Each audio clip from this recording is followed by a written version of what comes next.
If you are building anything in AI or machine learning in 2026, one name still keeps coming up TensorFlow. But with so many newer frameworks out there, is TensorFlow still worth your time? Let's break it down quickly. What is TensorFlow?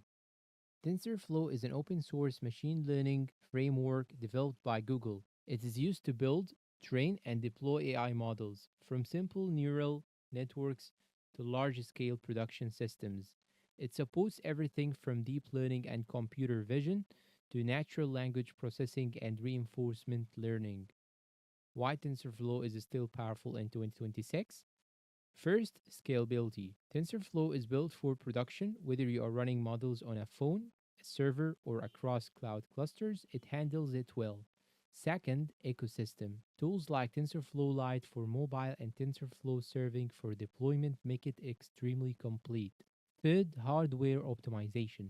It's highly optimized for GPUs and TPUs, especially in cloud environments like Google Cloud. And finally, stability. TensorFlow is mature, heavily documented, and widely used in real world systems. Downsides. But it is not perfect. TensorFlow can feel complex, especially for beginners.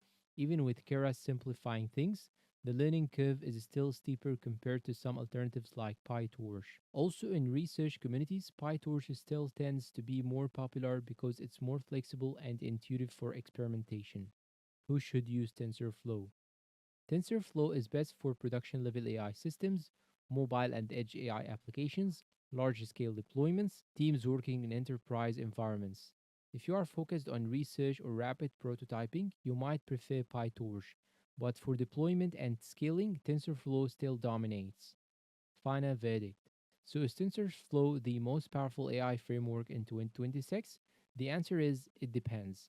It may not be the easiest to learn, but it is still one of the most powerful and production ready frameworks available today. If your goal is real world AI applications at scale, TensorFlow is absolutely still relevant. And that is it for this review. If you find it helpful and useful, please support us with like, subscribe to the channel, leave us a good comment, and share this video with your friends. Thanks for watching and goodbye.